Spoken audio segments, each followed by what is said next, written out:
I've always been drawn to even giving lessons away just for the privilege and the joy of teaching. I don't really have any more explanation than that, except that I know that I'm drawn to it and that I love doing it, and it's the human interaction with an opportunity to support something that somebody wants to do that they love as much as you do, and if there's a way to be supportive with that, then let's get on with it. That is one of so many quotes that I love from my conversation with Paul Ellison. And when I rebooted the podcast in 2015, Paul was one of the very first people I reached out to have on the show. He graciously agreed, and we dug deep into all aspects of his career and his love and passion for teaching. He has had such a monumental influence on the double bass world. I don't even know what to say, except maybe I can say this. In year 2016 for the podcast, the most frequently referenced topics were George Vance, Francois Raboff, and Paul Ellison. So what I thought would be cool, and so this is what we're trying today, is to rebroadcast this interview, but I'm also interspersing thoughts on Paul as a teacher from 5 of his former students. You will be hearing from Kaitlyn Kamminga, who lives in Trinidad and Tobago and teaches down there after having had a varied career internationally in London, Hong Kong, Louisiana. Fascinating person, fascinating career. Jory Herman, who is the most recent bassist in the Los Angeles Philharmonic, along with Ted Bodsford. Jory came there from the San Diego Symphony and studied with Paul Ellison. You'll be hearing from Nicholas Walker, who teaches at Ithaca College. He's president of the International Society of Bassists and, again, a former Paul Ellison student. Nina DeCesare of the Oregon Symphony, again, a former Paul Ellison student. And Peter Seymour, who studied with Paul Ellison at Rice and is in the wonderful Project Trio group. So what a diverse set of people. And I could have picked probably 30 other people to pull quotes from, but we're going to hear from those 5 as well as Paul himself. We got some great sponsors for this episode. Robertson and Sons, and you'll actually be hearing about Robertson and Sons in this interview. The Bass Violin Shop, D'Addario Strings, and A440. More on them later. But let's dive into this conversation that I just love so much with Paul Ellison. Why don't you let folks know what your first musical instrument was? Well, probably I'd have to go with my voice. I grew up in Manhattan, right in the big thick middle of Manhattan, and my mom was a professional singer, and grandparents were both, on my mother's side, were both musicians. In fact, my grandmother was the first woman theater organist in the silent movie days in New York City. Quite an accomplishment. So anyway, I sang until my voice started to go, yaw, at the wrong times, and that was the end of that. And then I left it alone for a while. My grandfather played violin, and both my mother and grandmother keyboards, but I kind of resisted all that, like the middle school or at that time junior high kid would probably do.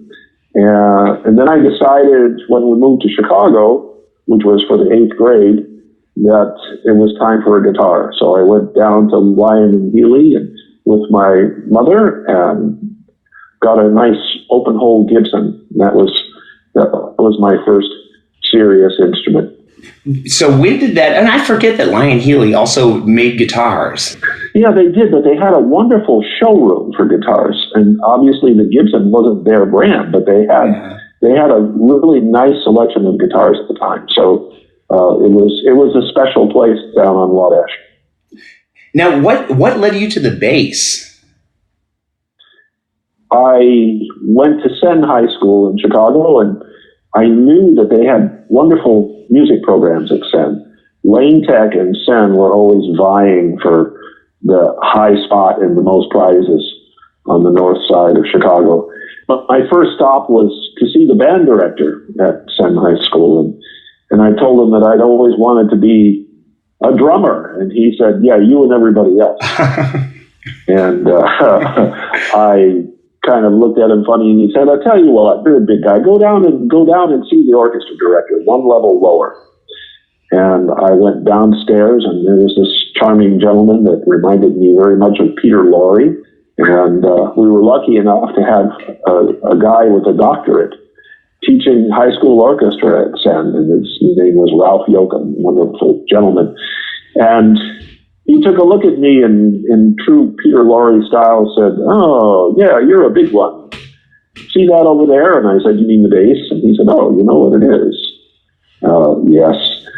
And he said, "Well, that's for you if you want it." So that was the beginning.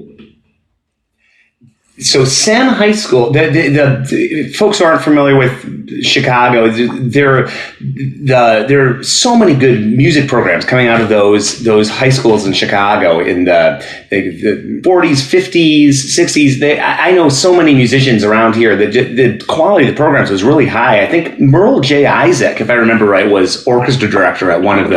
That's right. He was at Lane Tech. And we used his methods in the city schools. And that was the first bass music that I saw. So absolutely, that was all part of the program.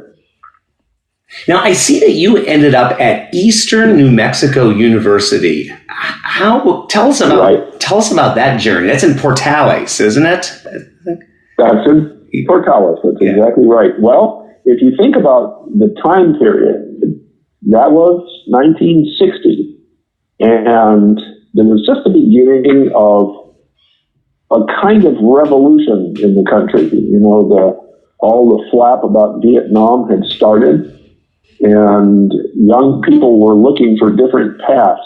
And I turned down a scholarship in New York, and I turned down a scholarship at Northwestern, which I later took for grad school. But I wanted to get away from New York. I wanted to get away from Chicago, and that was about as far away as I could get. Sure. And there was a wonderful violin teacher who had come up to Chicago and visited both my high school and the Chicago Youth Orchestra and made a big pitch about going to school in New Mexico. And Don Robertson, who we all know from the famous Robertson shop, he was in Amarillo at the time. He got the same pitch, and he and I ended up in the same freshman class and have been close friends ever since. And it was a wonderful situation because not only was it an excellent facility and a good place to be, but we also played in regional orchestras, and we both needed the kind of support that we got from the school in the way of scholarship, but also with the opportunities to play in kind of semi-professional orchestras. And that was a great help to me. And I don't know that I would have made it to Tanglewood in 1963 if it had not been for the idea of already having the kind of regular orchestral experience. And the support that I got from the school, we would load up the cars with about 10 or a dozen people, including a couple faculty members, and go and play in these regional orchestras on a regular basis, like once a month. I did that through all my undergraduate years. It was very helpful, along with all the other gigs and country and western jazz, just the whole shooting match.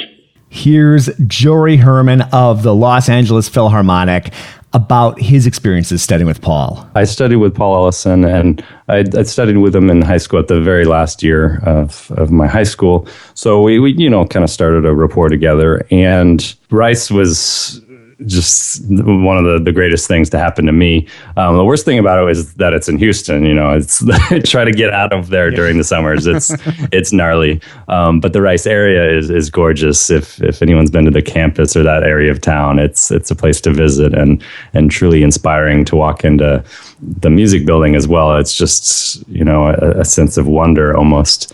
And there's a lot of great things that happened during my time there. And I mean, some of the biggest, influences, at my time there was just everyone that you're working with, all of your colleagues. So just all the other bass players in the studio and Tim Pitts' studio as well. Going through the list of where those people are now, you have your Boston Symphony or Seattle ones playing with the Knights and Yo-Yo Ma's Silk Road Ensemble, National Symphony, Sydney Symphony, and Cleveland. I mean, just the list goes on. Like, these are the people that you're sharing a practice room with, or, you can go down the hall with and say, hey, my right hand, I need to work on some flexibility here or whatever. Like, everyone had something that they do really, really well. And everyone had something that they were also working on.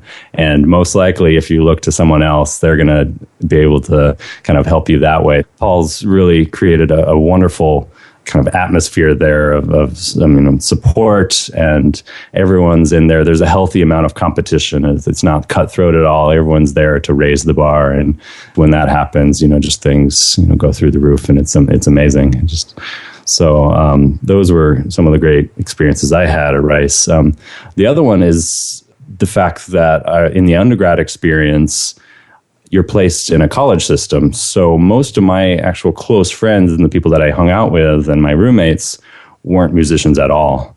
So I was, rooming with a bioengineer major and a physics and a mechanical engineering. And so these are the kind of conversations that you're having, the late night after, pizza and whatnot. So these are the kind of influences that you're having and the connections that you're making. And I really cherish those. And oddly enough, a lot of my friends from there kind of moved out to California too.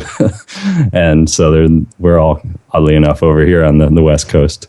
Everybody was sick of the humidity after a few years. You said I guess so. Back to our conversation with Paul in just a moment, but I want to give a shout out to our sponsor, Robertson & Sons. For more than 4 decades, Robertson & Sons has specialized in providing the highest quality stringed instruments and bows to collectors, to professional musicians, music educators, and students of all ages. They're located in Albuquerque, New Mexico.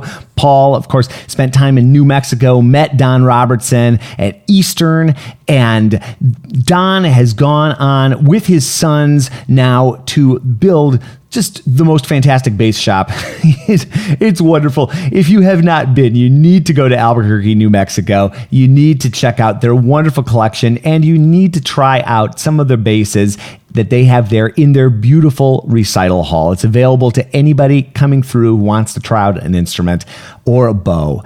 Check out robertsonviolins.com, and thanks for sponsoring the podcast, guys. I'd also like to thank DeCesare Strings. We are talking about Zyx strings this month. They are synthetic core strings. They produce an extremely warm and rich sound. So you can get the sound and the feel of gut strings, but more evenness, more projection, more stability than real gut. And you can check out contrabassconversations.com/strings for more information. So glad to have you sponsoring the podcast, DeCesare. All right, back to our conversation with Paul Ellison. Yeah, it's quite an area of the country if people haven't been out there. My wife's from Albuquerque, and we've spent some time in eastern New Mexico, and it's pretty different from Chicago and certainly Manhattan. It's about as different as you can get, and I love thinking about it because my mother drove down with me in my 57 Chevy with the bass in it, and as we pulled into Portales, she saw some housing to the left side of the road, and she said, oh my goodness, Adobe Haciendas. and, and we both laughed, and we arrived at the music school, and here was this beautiful glass front and steel building, very, very late 20th century, right up to date with lovely facilities, etc. And basically that changed our minds, and we met the people that were running it and realized that they had something very serious in mind. And she said, well, you can take the train home to Chicago anytime if this doesn't work out. So, and in fact, it worked out great. So then you ended up back in Chicago at Northwestern, and I'm assuming that you were studying with Warren Benfield at the time. Is that right? That's exactly right. And I'd had the privilege in high school when I was in the Chicago Youth Orchestra. In those days, we would have a Saturday rehearsal, and the Chicago Symphony guys had an afternoon concert on Saturday. And the bass section was kind enough to come down and have lunch with us kids after our rehearsal and before their rehearsal. Oh. So I'd gotten to know a number of those gentlemen, and I had already been studying with Rudolf Fassbender.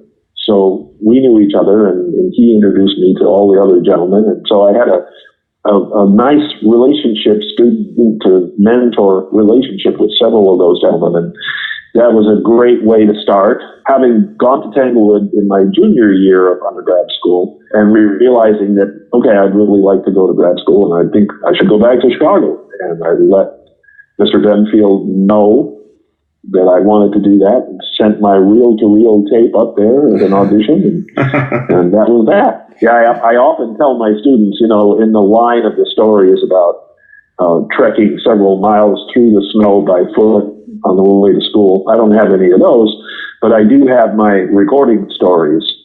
And all of us that have been around for a while, the one sack, quote, portable, unquote, tape recorder, which weighed 35 pounds by itself. And then, of course, you've got all the extra reels and tape and microphones and everything else that goes with it. So when you start thinking about setting up with your gear, your bass and stool and all the other stuff, and then with the hardware that goes with making a recording, that was no small task in those days, just to put that together. Wow, how times have changed. Indeed. Now you reach for your back pocket, take it out, and off you go. So yeah, it's amazing. Now, I remember Warren Benfield there's a technique book that he wrote, isn't there? I can't remember the name of it. I think there's a white book. Yes. It's less about technique. I mean, it has a great deal of wonderful information in it, but it's more about the way they play. It's a much broader book than a technique book per se. It's very valuable to have, and I always suggested people have a good look at it, along with some of the other golden works from the time, like Henry Portnoy's book that Ed Barker speaks about, and of course the books of both Zimmermans.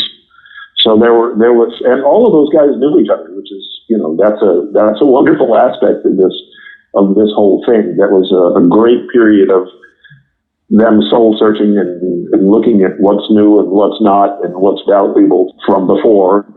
And I find all of those things very helpful. That's right. Portnoy was active right around the same time as Benfield. That's right. Yes. He was a little younger and stayed in the BSO a little bit longer than Warren Benfield was in Chicago. But yes, they did know each other. And of course, the Zimmermans, Oscar Zimmerman and Warren Benfield and Roger Scott were all in school together. So that was a nice connection. And Fred Zimmerman, of course, was in New York and a little bit earlier than those other guys were in school, but they were all pretty much contemporary. Now, did you play in the Civic Orchestra of Chicago when you were at Northwestern? I didn't. I was so busy. I was on my own. I lost both my parents before I got to grad school. So I was pretty much on my own, and I had a bar gig 4 nights a week. I was working in a string shop, kind of as a gopher and apprentice and all kinds of other things. So I didn't have a lot of time for that. My university program, and I started doing some teaching when I was in grad school also. There really wasn't time for civic, and I had done so. I so enjoyed what I had done in the Chicago Youth Orchestra. I thought, well, if I stayed in Chicago a little longer and freelance, I might do that, but I didn't end up doing that. Houston came up at a good time for me, and I didn't end up doing civic. Now, was your first job principal of Houston? Was that the principal job that was open? No, it was a section job, and along with the Vietnam War, I had turned down an opportunity with the Cleveland Orchestra and with the Indianapolis Symphonies because I had been drafted, and there had been one position open in the Army Orchestra program, and it was one of the longest, most grueling auditions that I ever took. I played through all of the Beethoven symphonies, 3 Strauss tone poems, 3 Mozart symphonies, all kinds of Brahms and Tchaikovsky. I mean, just this huge amount of repertoire. And it turned out that they had 2 people that didn't tell me, or the other gentleman, they had 2 of us that they were trying to decide between. I think I just wore out the colonel that was listening to me because he couldn't find anything. He kept trying to stump me. And I was happy to play the game, and he didn't stump me. And so finally I was accepted. And so I thought I was going to the Army, and that was in August. And then I went for my physical, which you had to do in those days before you went any place. And in chatting with the doctor, he'd asked me if I had been involved in athletics, and I had. And I told him that I'd played varsity basketball at Sandon. And he checked me over, and he noticed that there was an injury on my right knee. And he said, well, we're going to need to x-ray that. And I had no idea what they were going to find, but they found bone chips and cartilage damage. Oh. And yeah, so that immediately tagged me as 4F, which meant I wasn't going to go to the Army. So here it was, late August, and I'd been planning to go there and already turned down 2 interesting positions. And I had nothing to do except the same bar gig and the same string shop job that I had, plus all the other jobs that a freelancer has in Chicago. And then I got a telephone call from Mr. Benfield, and it turned out that somebody had just, in fact, it was Frank DiLiberto, who you may also know from Chicago, who went out to play in principal in the Oregon Symphony. But he had been playing in Houston, and he had decided to come back to Chicago to sub with CSO, and therefore his position was open, and they needed somebody right away. And they were sending somebody to Chicago to listen to bass players. So 2 days later, I was in a hotel room downtown playing an audition for the assistant manager of the Houston Symphony. And it was a section job, and that's what I took the job as soon as I was offered it, and told that I would have to play another audition for Sir John Barbaroli after I'd been in Houston for a while. And that was section, strictly. Here is Ithaca College double bass professor and International Society of Bassists president Nicholas Walker and his experiences studying with Paul. Paul's teaching philosophy, his style. Could you do that in a few sentences? I mean, he's just like such a major force in the bass world for so many decades.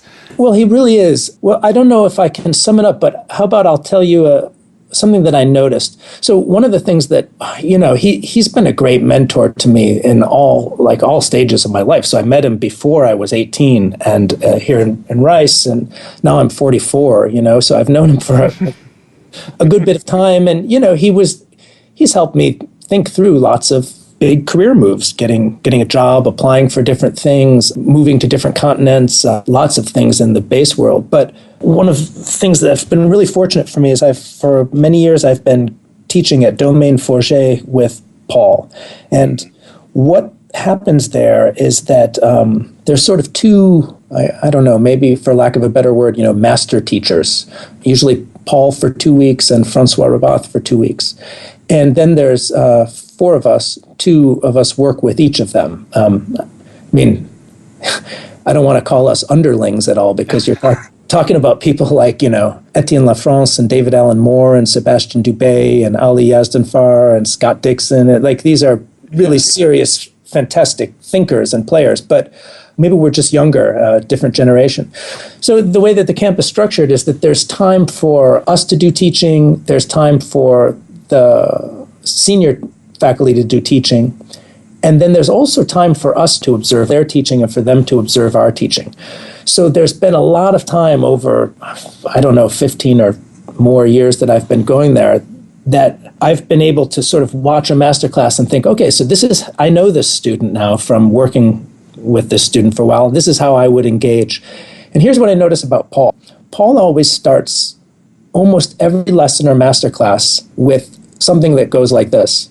Okay, so how was that for you? Or where are you with this? Or would you like to begin this conversation, or where would you like to start? Or what comes up? Or I noticed this. And so what his magic is always letting the student set the direction, because when a student is able to articulate, like he said to me, what are your goals? When I'm able to start to articulate my goals, then he can get on board with that and help me with that. That's a very different thing than showing up to teach somebody and having an agenda. You're holding the bow wrong. Let me show you the right way to hold the bow, but it really, what he does very subtly is he always puts the student in the driver's seat.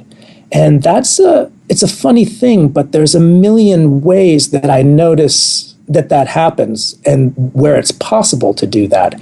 And there's a lot of different kinds of tones of conversation that can happen around that. But it's not, I don't know if that helps at all. Oh, no, it absolutely does. I've noticed that in my limited time observing Paul, and you know who that approach, Yo-Yo Ma, I've seen in masterclass and kind of has a similar approach. It's a thing, I think, in Buddhism where any student who comes just by showing up, has earned the right to learn. And definitely I feel that from Paul, that he'd take everybody seriously as an artist.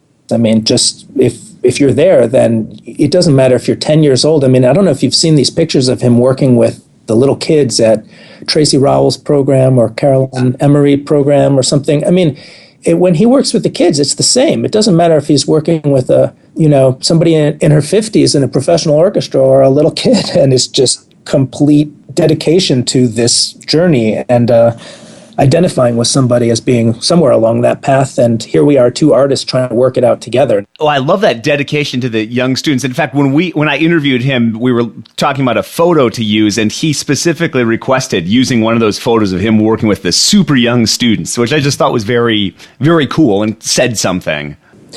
Yeah, the other way of looking at it is he's also a life student, He's very curious. He's always working at his bass playing, his technique, his understanding of music. He's always doing new things, going outside his comfort zone, playing new gear in new ensembles, new experiences, overhand, underhand. He's got experience with just a huge gamut of approaches. He also positioned himself as a student of Rabath's and of anybody. I mean, Yo-Yo and Roel Diltian he's worked closely with, and just anybody where he can learn. So he's very comfortable moving from the role of student to teacher, and he models that for the rest of us. That just makes it okay to be both those things at once, Back to our conversation with Paul in just a second, but I want to thank our final two sponsors for this episode. They are the Bass Violin Shop, which offers the Southeast's largest selection of instruments, and they do professional setups, repairs, and restorations, all at reasonable prices. So they've got one common goal in mind at the Bass Violin Shop, and that's making you, the customer, happy with whatever bass you happen to play. So you might have an open seam, you might need a restoration, top-off restoration even. The Bass Violin Shop is there to help you through the process. They reset necks, they repair cracks, they install new fingerboards, new bass bars, they do custom C extensions. So whatever your playing needs, you can get them addressed at the Bass Violin Shop. Check them out at bassviolinshop.com. And it's so great to also have A440 Violin Shop on the podcast. I have visited them numerous times over the years. They're located in Chicago, where I used to live, just west of Wrigley Field in Roscoe Village. And they have instruments for everybody from students just starting out to professionals. They've got great bows. They're a great place to sell your bass. And if you're traveling in that part of the country, definitely get in touch and check out what they've got in their instrument lineup. A440violinshop.com will get you there. And thank you also for sponsoring the podcast. Now back to our conversation with Paul Ellison. What was the Houston Symphony like when you started? Was it a full-time job? Was it a part-time job? Oh, definitely full-time job. I mean, the former principal before had been Murray Grosvenor. Mm-hmm. The former conductor had been Stokowski. It was they had made some very high-level recordings. It was an excellent orchestra. Just before I got there, we just recently lost Joseph Silverstein. I'm sure you know that, former concertmaster of the Boston Symphony. Yeah. And just when I got to Houston, he had just been there and had been in the first violin section of the Houston Symphony, and then had moved to in the violin section of the Boston Symphony before he got the concertmaster job. So there were several really good things. The principal cellist had been co-principal cellists in Cleveland, sitting with Lynn Harrell on the first stand in Cleveland. and had marital issues with her concertmaster husband, and moved to the Houston Symphony, recruited by Sir John Barbaroli. So the orchestra was quite good, and the salary was not great for the time. It was 42 weeks and around $180 a week. But there were lots of other casual gigs and things to do that rounded it out, including teaching. So it was certainly a better situation and more stable situation than what I had been doing in Chicago. When did you start teaching bass? Did you start when you were at Northwestern, or before or after? I did. I had actually started when I was an undergraduate. This is something I don't really have an explanation for, and to this day, I don't know where the passion comes from and where I go when it all starts. But I've always been drawn to even giving lessons away just for the privilege and the joy of teaching. I don't really have any more explanation than that, except that I know that I'm drawn to it and that I love doing it, and it's the human interaction with an opportunity to support something that somebody wants to do that they love as much as you do, and if there's a way to be supportive with that, then let's get on with it. So that's always been my view of it, and if there were a few bucks to come with it, that's great, but it was never the motivator for me in any way. I probably in those years taught as many free lessons or many more free lessons than anything that I got paid for. When did you discover the Roboth technique? Well, it's really a super question.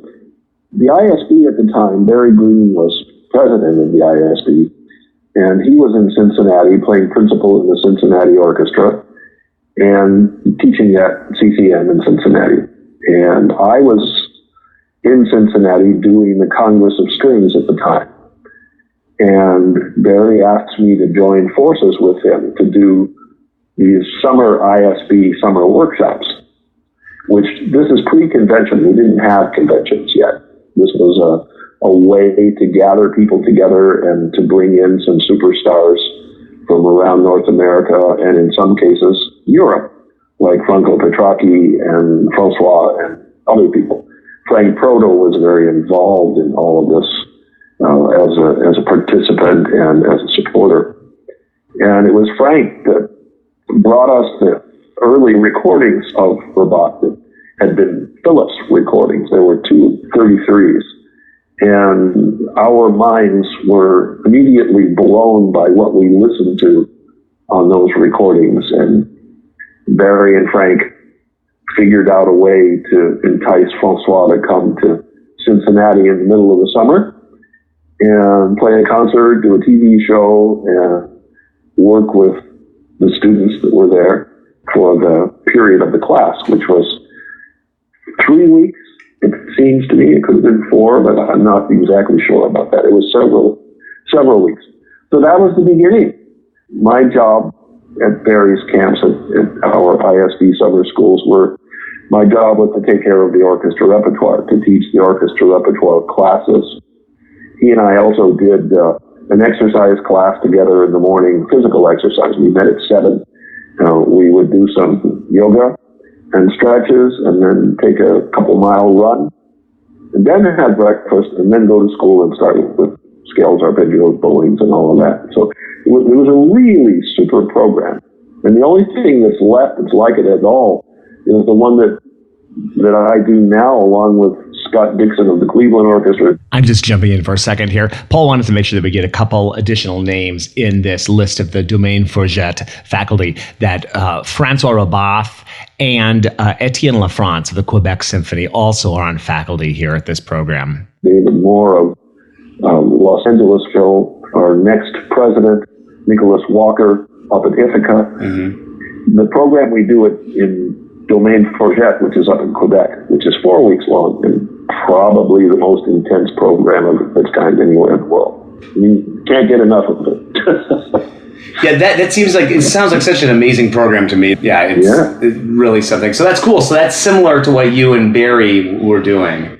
Yeah, we were kind of shooting in the dark, but we were creating out of what we knew, and we were both runners at the time and both involved in other physical aspects. Barry was a tennis player. I was still doing some round ball and doing other things, and we just thought, musicians need to be in better shape. And what can we do about that before we addressed our bass playing? And it was also the beginning of his involvement with Tim Galway and the inner game work. So we were trying to combine all the things that we knew of to bring those things to members of the ISB and to young bass players. Bass and the body, just talk a little about that relationship between staying physically fit and approaching the instrument. Sure. Well, I would take it to a larger step. When you think about the fact that we can't deny that we are musical athletes. Mm-hmm. There is nobody, sometimes percussionists, sometimes pianists, but we are constantly using our bodies more than just about everybody on any instrument.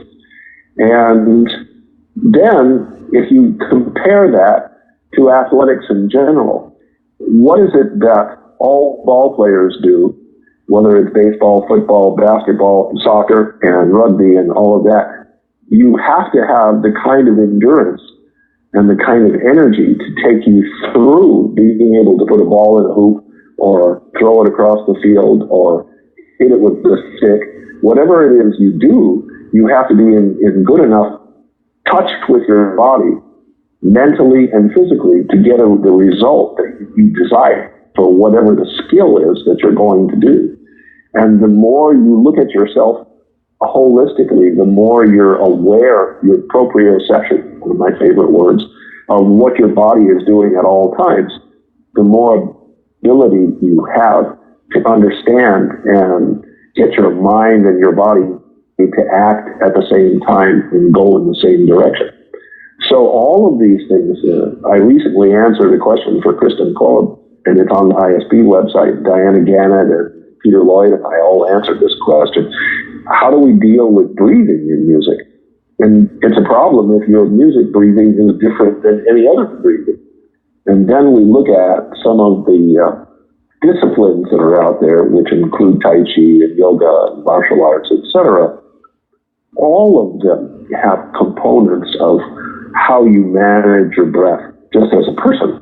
And if we get in touch with that and we learn a healthy way to breathe, which in fact is to just breathe and not allow it to affect what we do or not allow what we do to affect our breathing, we're in much better shape and we're much more able to be interactive and focused in a way that when we play or when we do our athletic event, we're actually conscious and not just going on muscle memory and previous experience, but we're actually in the game when we're there. We're in the zone and conscious of everything that we're doing. So we could talk about that for the rest of the hour, but that's the larger view of it. Good points to think about. That's interesting. So much of the very beginning of what we do up at Domaine, in the first week of Domaine, is everybody puts their bass and bow on the floor, and we recreate the healthiest possible body positions for just standing up. Just how do I stand and feel comfortable to stand for a long period of time? And the same thing then moves to those people that sit. How do we address a way to sit or lean or prop oneself so that you don't lose the flow that any athlete has? I mean, if you start thinking about other than Special Olympics, if you start thinking about any athletic event, people that are in it are in some kind of physical flow. The gesture includes smooth movement. It includes coordinated movement. And often the bass players that sit, as soon as they sit down, they're static. They're no longer in the flow that you are in when you stand up. So all of that kind of work it establishes the basis for anything that has to do with right hand, left hand, or movement, or musical gesture. Starts before there's an instrument, either a bow or a bass in one's hand. And there's so much that you can do. I don't know if Ed Barker spoke with you about his airbow ideas in your interview with him, but it's something that he does in masterclass and that I've always admired.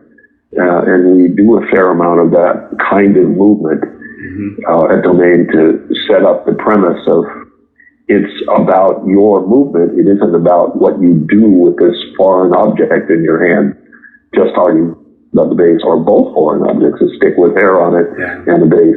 It isn't about that. It's about your body. Here is another of Paul's former students, another of the many people that have gone on to have great success, Nina DeCesare of the Oregon Symphony, about her experience studying with Paul. So one of the biggest things about studying with Paul is it's not always just about bass playing, you know? So he kind of, when he, especially with undergrads, he kind of sees everything that they're coming from and their personality type, and he's really good at kind of molding his teaching style to what that is. So, for example, when I got to Rice, I played a lot of solo stuff, and I was kind of, you know, maybe a little too gung-ho about just playing music and not really paying that much attention to technique or anything. And I hadn't really done any orchestra stuff. So he really kicked my butt the first year, saying, okay, take a step back, really think about what you're doing, pay attention, etc. But then another amazing thing about Paul is he's so supportive, like emotionally. So, for example, when I went through an injury, like I would go in and talk to him for an hour every day instead of my lesson, and really talk about not even just bass playing, but kind of the broader picture of what I was going through and all that.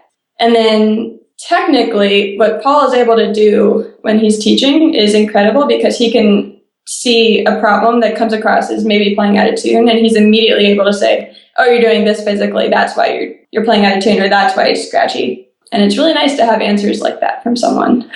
And then also, since he's such an amazing musician, if you're playing a solo for him, he's able to really find the essence of what makes that piece so musically compelling. And he's able to kind of explain that in words and make a student think about that in a way that makes them play it much more musically, so that the audience will really understand what makes that special. For example, like with Piazzolla, he would always say, oh, you know, it's like playing in a smoky bar, like, but the rhythm has to be perfect, but you can slide into things, but you have to make sure that you're being tasteful about it. Now, when that bass enters the equation, do you find that there are some bass shapes that just cannot work for particular people? No question about it. I mean, there are sizes. If we just look at baseball, what size and weight bat do you use when you're playing in the junior leagues when you're a little kid? Do you have a professional wooden bat that somebody would use in the World Series? Well, of course not. So everything should make sense. The bases should have been developed to fit the human body. And in some cases they were. And in some cases they weren't. So we still have to evaluate what's the most, we don't get extra points for the difficulty of what we do. It's not the Olympics. Yeah. You only get judged for the quality of your sound and the quality of the music you make. So to be able to be successful has a great deal to do with the accessibility of the gear that you choose and the setup that it has, and its ability, or your ability, to be able to interact with either the bow or that instrument. So yes, to answer your question, sorry I gave you a very long-winded answer. No, that's great. But it's extremely important. It was interesting in the early days of working with Francois. He hadn't done any teaching really before me. I was the number one student and also the guinea pig for the third book. But he is still fond of saying, and will say so on a regular basis when he's talking with teachers in a teacher workshop, the most important basses and bows are those that are used by children. They need the best setup, they need the best strings and the best balanced bows. This is where the future is coming from. This is where habits are established. And we're getting closer to that, in today's world, but we've still got a long way to go with that kind of a mindset. Oh, no kidding. I mean, in so many cases, it's the exact opposite. It's like the worst conceivable. Exactly. You pick up this quarter-sized bass, and like I can't, for the life of me, get a good sound out of it. There's like it does not work. There you go. Yeah. A genius can't play a lot of the bass that schools have. The strings are so ridiculously high. They're old and dead to begin with. The bridge is crooked and warped back. I mean, you know all of that. We've all seen it. Mm-hmm. And then we expect some child, gifted or otherwise, which really doesn't, I mean, gifted is whatever we tell them they are. I thought that was a great Facebook post about a month ago. All children are gifted until somebody tells them they aren't. Yeah. I love that. Yeah. Anyway, this poor child of the universe who was placed before a teacher is handed this piece of, I'll leave out the extras, but it's handed this equipment that no genius can play, let alone this kid that doesn't even know what it's supposed to do or what they're supposed to do. So, yeah, it's a giant problem and has been for a long time.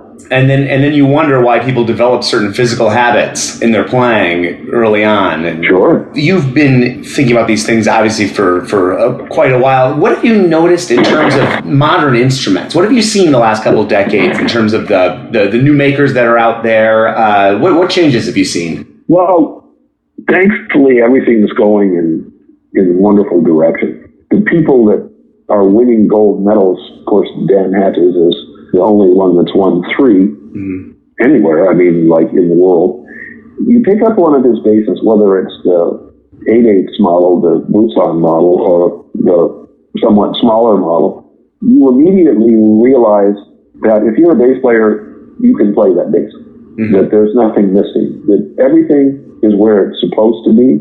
The poirette and the G string, which allows you to get over the edge either of the Busan model or the slightly smaller model, you can go from the first octave to the second octave to the third octave without running into anything. You don't have to misshape your arm, your hand, your fingers. So there's so much that has to do with a brilliant setup.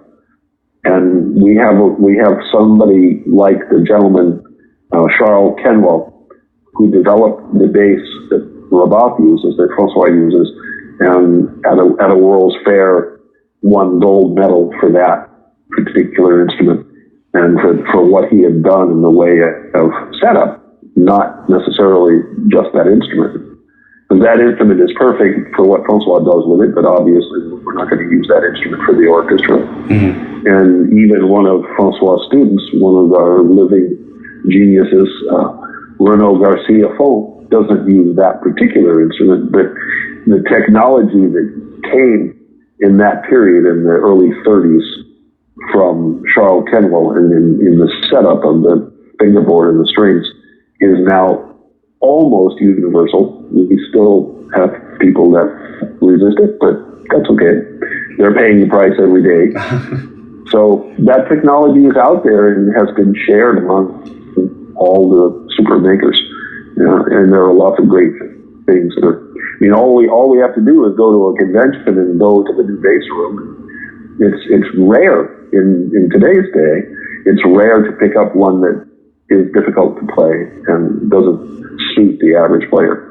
And that isn't how, when we first started, when ISB first started having makers competitions, believe me, there were several that you didn't want to play after the first 3 or 4 notes. You said, thank you very much, and put it back. In terms of strings, I'm just thinking of some of the things that have changed the last couple of decades. What have you found that really resonates with you and with your students in terms of some of the newer strings out there? Nice word you chose, resonates. Yeah. Wow. And the great thing is, look at all the super options we have. When I went to Tanglewood, which was like 1963, I went on gut strings. And Chicago and Philadelphia were still playing gut strings in 1963. Boston, New York, Houston, Dallas, Los Angeles was half and half. But Boston and New York they had switched to steel. Houston had switched to steel, Dallas. So part of the country was totally gut, part was totally steel. The first steel strings that I put on kind of out of peer pressure at Tanglewood, were just awful. They were hard. They didn't have the kind of flexibility. If we think that today's average, well, let's take the example of a bel canto, 63 to 4 pounds pressure per square inch across the bridge. That was nothing compared to what those early steel straights were. It didn't have a rope core. It was solid steel core. It was like pushing down the bridge cables. There wasn't a luthier at Tanglewood, and what we had to do was try to manipulate that gut string bridge to make it work, because there wasn't anybody there to cut a steel string bridge, or was even the technology to know that there was a difference. This was all work in progress. People were figuring out as they went what to do and how to do it. So the world is transformed in bridges, let alone in strings. And the setup of a bridge, the understanding of what you can do with a balanced tone below the bridge, and what you can do with variation of the tail gut. All of these sophistications have taken us beyond where anybody could have imagined.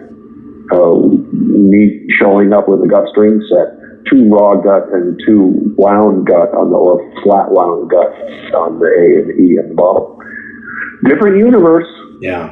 And the funny thing is, what do I do most of these days? I probably play more early music, and I'm privileged to play with Mercury, which is an orchestra redefined, which does everything from the earliest Baroque and even occasionally back into the Renaissance, up through 19th century and early 20th century gut string playing. Here is Kaitlyn Kamminga, who teaches now at the University of Trinidad and Tobago, recent podcast guest on her experiences studying with Paul. What I would say about Paul is that I wouldn't be employed today if I hadn't met him. Paul broke me down and he put me back together. Mm-hmm. And, I spent a whole year on just playing scales and arpeggios and learning how to hold the bow properly and play spiccato. And if he hadn't done that for me, I wouldn't be employed.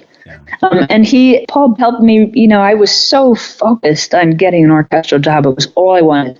I didn't have a great interest in playing concertos, and I just wanted to play Beethoven 5 and Heldenleben, and that's all I ever wanted to do. And he helped me open my brain. We just did a concert featuring Brahms and Tchaikovsky with gut strings tuned at 440. So the whole range of French Baroque, which is about 392 up to 440, and all with gut strings.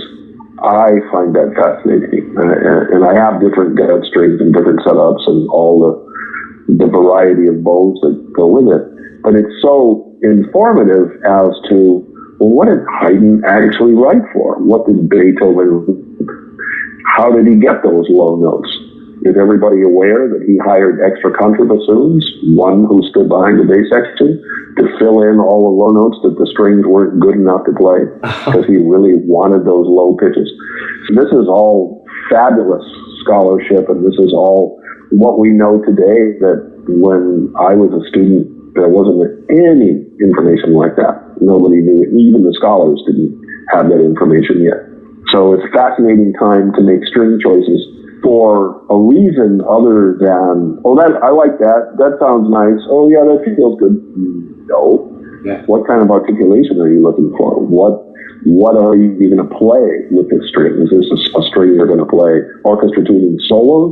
Is this a string you're going to play solo tuning, Viennese tuning? Is this something you're going to use for 19th century repertoire? The options it's really super to have that many options. So a freshman at Rice, someone's lucky enough to land a spot in the Rice-based studio. What do those 4 years look like for him or her in terms of technical studies, solo work that they'll be doing, excerpt work? What's a Rice undergrad double bass student going to be experiencing? Well, that's another great question. The interesting or fascinating thing for me over the years, we started the Shepherd School, thanks to Rice University's invitation, 1975, so that makes 40 years for me. And at the time, There was no university that had an orchestral studies program that was like what we envisioned. And to answer your question, I'd take you back to those initial conversations and meetings that we had. What would be the ideal situation for a university? What would we offer a student that wanted a liberal arts education in addition to the music training world? So all the traditional aspects of great music schools, from Curtis or Juilliard or any of the great conservatories at Paris, Royal College, Royal Academy, the information that relates to the history of music, musicology, that relates to theory and composition. And from the beginning, we wanted the student to understand that, where did you come from? Where did this bass come from? So we take it back into the 1500s. We take it back to DeCesare and other makers and what the function of those basses was, what they looked like, how they were tuned, what kind of bows were in use. I have some original bows and some copies of bows from the 1600s, and then from everything straight on through 2 years ago, and through the 19th and 20th century as well. And with an understanding that, okay, if you're going to play ensemble music and make a living at it and be serious about it, you need to understand it from the beginning. And this is the beginning. So when you take a piece like Monteverdi and you look at what the bass function was there, he had multiple continuos. He had fiorbo, harpsichord, gamba, cello, and bass. So all of those things were there. And what was the role of the bass?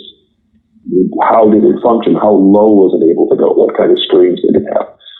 So with an overview, our orchestra training program includes the range of use of the bow and the style of the music and the way that people played in those days and how that relates to what we play today. How would a Haydn 6, 7, and 8 with the first three bass solos in his repertoire of the six ones that he wrote that had bass solos, how would those have been performed? The fact that even in the time of Schubert and Beethoven, we're still talking about a Viennese five-string. All of the things that were premiered in Vienna, we're talking about Viennese tuning. We're talking about a bass with frets on it, which was very different than what was going on in Italy. It was very different than the solo, which was also different from what was going on in France and Germany. So all of those things are out there, and we do our best to make the young players as informed as they can be and to build their performance from the beginning. For instance, this semester's rep class final just happened this week. The earliest piece on this cycle, this semester's cycle, was the Bach Second Orchestral Suite. So do we do that as if you were steel string players in a modern orchestra? No. We acknowledge what happens, but we take the player back and have the looking and listening done, which we can so nicely do on YouTube today, and say, this is what it's like. You can actually do that with your gear. In fact, and one of the people I learned this from was Yo-Yo Ma, of all people, at a master class at Tanglewood several years ago. A young lady played for him the prelude to the second suite, and it was kind of a high wire act, very athletic and enthusiastic, and he was very good with her and polite. And then he took out his cello and immediately tuned it down to 450, asked her to do the same, and then made a few adjustments and had her choke up on her bow a little bit and did all the things that we would expect to do today and had her start from scratch at the beginning. Fascinating, absolutely fascinating. And that's the kind of thing we do to get to what would this have felt like? What would the reaction have been? How does it change the music making? I love what Joe Conyers says. There are no bow strokes. There's only music. Well, that's the truth. Yeah. That comes first. And the strokes are an answer to, okay, what might be similar about the way you play the fugue in the first movement of the second orchestral suite.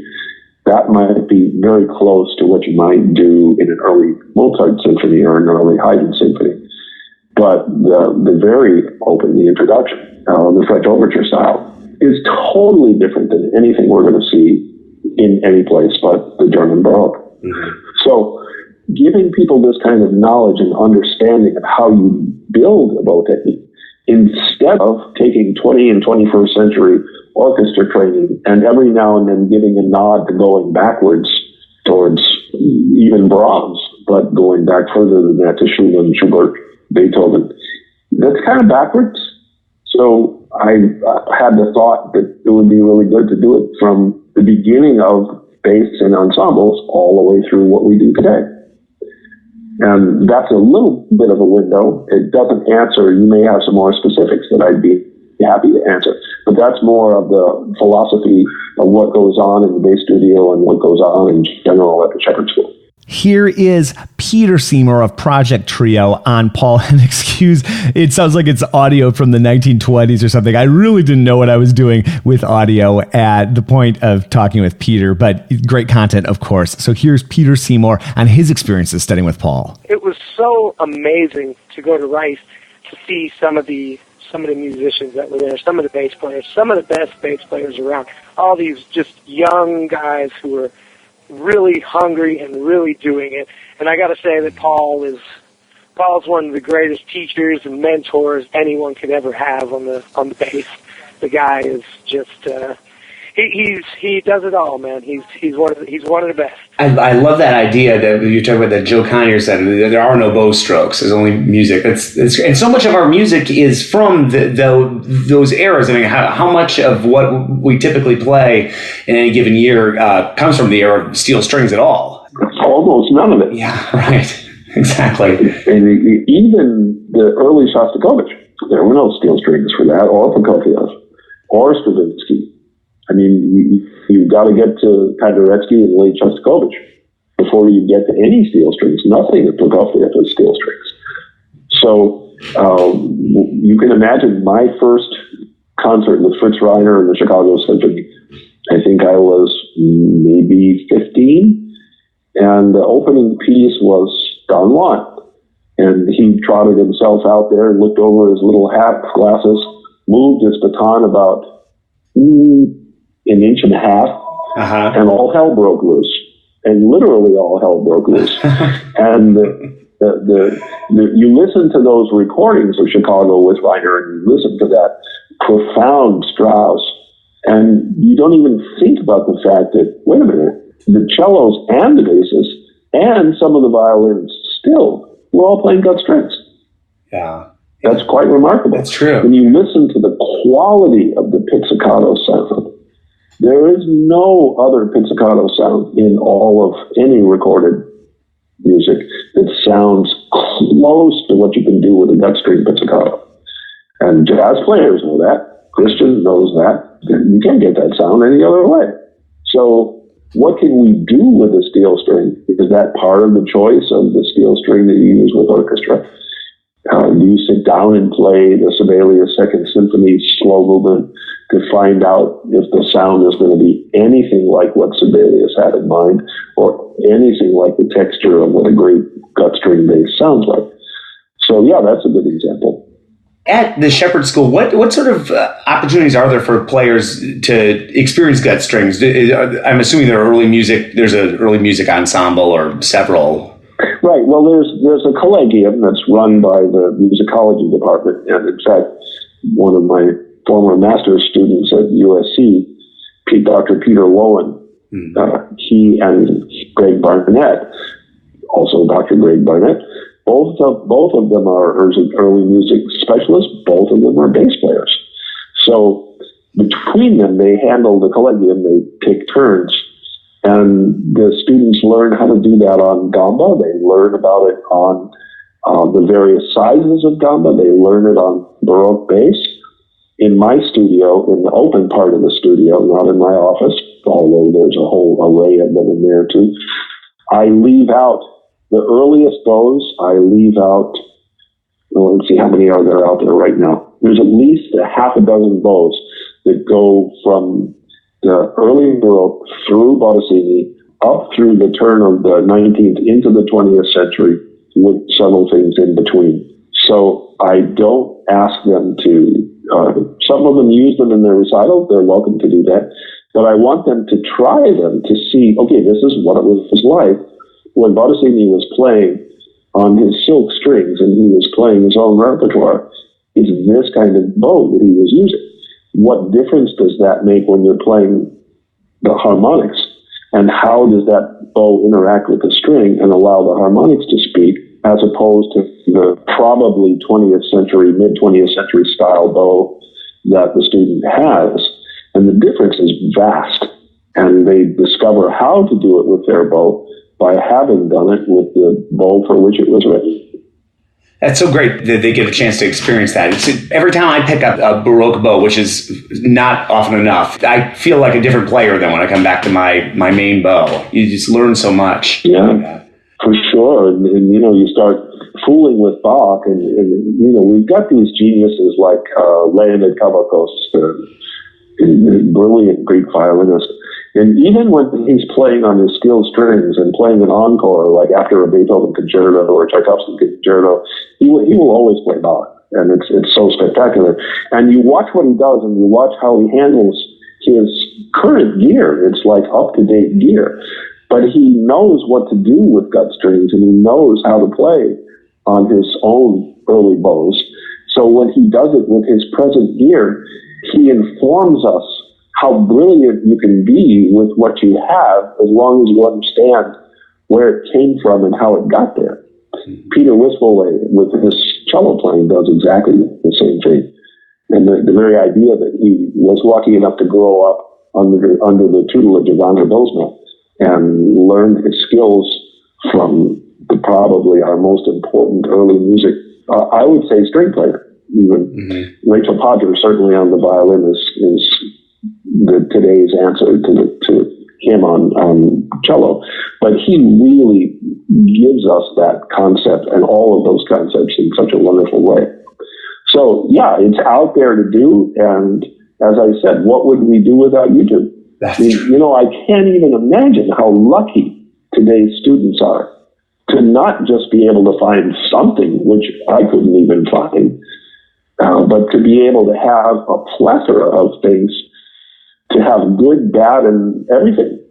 It's important to have the bad ones, because when you see the good ones, you get it. Nobody has to tell you it's bad. You just look at it and say, yeah, I don't think that's it.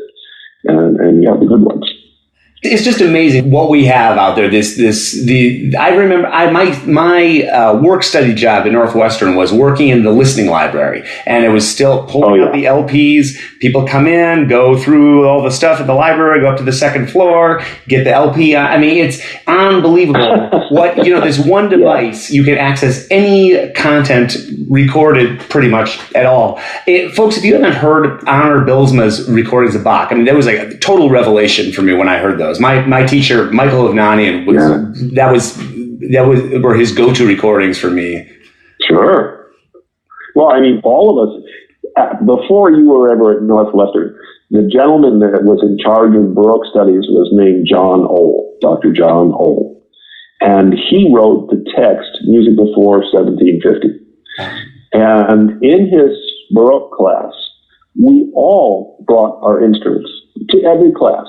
And he made sure that anything that we talked about, that we experienced it. Oh, wow. It was the most brilliant class that I had in my entire breadth of schooling. And it was that sparked that early awareness and drive to understand what that was about. And then I was also lucky enough was that when I was in school, Shaw came through with his chorale. And it was wonderful, and they were doing the B minor mass, and I got to do that with them in that church that's just there where Sheridan Road makes its curve, and those kind of things. Those are pivotal moments in my personal life, let alone musical life, and they changed everything that came afterwards, even though I didn't realize it in the early years of my orchestral playing. I knew I was searching for something, but I didn't know precisely what it was. what an amazing experience to play with Shaw in that church, playing Bach in there. It was so awesome. I don't even know what to say. And the other piece that we did with it was the wonderful Britain Serenade that has the open horn. Oh, that was without the valves it's played, and doing that piece with him and with a great horn player was another mind-boggling experience. And the relationship, I hadn't yet thought about early horn playing. I hadn't thought about the natural horn or the natural trumpet or any of those things. All of that was kind of beginning to, in a kaleidoscopic way, line itself up to make something that looked like a view that I really wanted to take about music in general.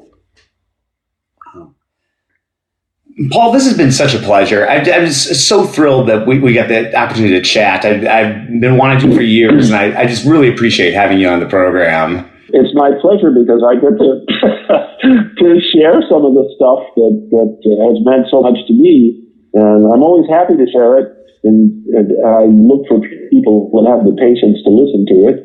But thank you very much for the opportunity and for being such a good host and asking great questions.